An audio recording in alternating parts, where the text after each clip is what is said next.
Magandang hapon po sa lahat, Luzon, Visayas, Mindanao. Tayo nagbabalik dito sa aking YouTube channel po. Ayan, Samuel Soriano TV 29 po. Ayan, maraming salamat po sa nanonood ng aking YouTube channel at saka doon sa aking FB page po. Lalo na dito sa ating YouTube, ni mga nakapag-subscribe po. Maraming salamat sa aking mga subscriber po.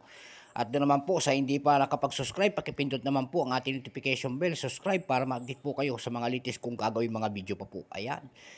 At alam nyo na, parati dito sa aking YouTube channel, ang pinag-uusapan po rito ay barya. Ayan. Mga world coins ang aking tinitira. Ayan. Tsaka na lang muna yung ating barya ng Pilipinas. Ayan. Pasalit-salit lang. Ang ating pag-uusapan po ay pera ng Japan. Ayan. Japanese government. Ayan. Foreign coins. Ayan. 5 yen ng Japan. Ayan. 1989. Ayan po ang ating pera ng Japan. Ayan po ang pera ng Japan. Number 1 na 1 kasi. May 1 siya kasi. Ang 1 is 1981. Ayan po. Kaya 1 yan na nakikita nyo sa akin. 1 na nakikita nyo dyan. At saka yung 1981. Kasi yan ang kanyang 1. 1981. 5 yen po ito. Bago tayo magsimula, ayan po, kilalanin muna natin ang coins na ito. Issue Japan. Ayan. Emperor Hishi. Ayan. 1989 hanggang 2019. Type, standard circulation coins. Ayan. Years, 1-31. Japanese calendar. Dito naman sa atin ay 1989 hanggang 2019. Ayan po. Value, 5 yen. Currency, yen. Composition po nito ay brass copper. May bigat po itong 3.35 grams. May haba pong 21 mm. May kapal pong 1.51 mm. Shape, ayan. Round with a round hole. Ayan. Orientation, middle alignment po. Number N-2676. Reference number ay Y-96. Ayan. Ang nakalagay po sa likod, kung babasahin nyo yan, ay State of Japan. 1989 pala yung 1. Ayan, sorry po. Yung 1 pala, 1989. Ayan po. Yung 1989 po ito, dalawang variety ang ginawa niya. Ayan, ng Japan din. Ayan po. May 38% at saka may 0.6%. Ayan po. Yung 38% nito, ayan, ang ginawa po nila ay 960,460,000 piraso po. Ayan.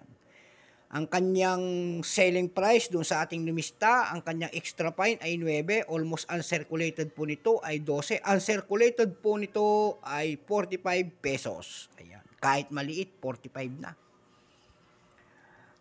At ayan ang kanyang likod. Ito yata yung kanyang harap. Ayan. Dumako naman tayo doon sa kanyang variety po. Yung 09, ayan, 09, 0.6%. Ayan. Yung kanyang mintage po doon ay 200,000 lamang. No appraisal price. Walang presyo po. At saka wala rin mintage. Ayan po, blanco sa lahat. Kaya ito ang tinignan natin doon sa ating numista.com kung magkano na ang presyo nitong bulinggit na to. Ayan. At nakakita tayo doon, kahit bulinggit ito, may nagbebenta po doon ng $12.49. Mayroong pinakamalaki doon na $12.17. Ayan po. Sa ebit.com po, bukod tangi po, nag-iisang presyo niya doon sa pangalawang site na tinignan ko. 163 pesos po, binibenta niya doon. Doon naman sa carousel.com po, ayan. Dumako tayo sa carousel.com. Mayroon po nagbebenta po doon ng 23 pesos per piece. Mayroong error coins doon. Ayan, error coins na naman nito na binibenta niya doon ng 1,000 pesos. May 130 pesos din na nagbebenta doon sa ating carousel PH po. Ayan. Pariwalagan tayo dito sa price nito kahit maliit na bulinggit. Ayan. Pwede nang pang ano-ano pala nito. Ayan, so hanggang dito na lamang ang ating vlog sa hapong ito. Magandang hapon po, Luzon, Visayas, Mindanao, kung saan kayong panig ng mundo po, lalo na yung ating mga nakapag-subscribe dito sa aking channel. Maraming salamat po.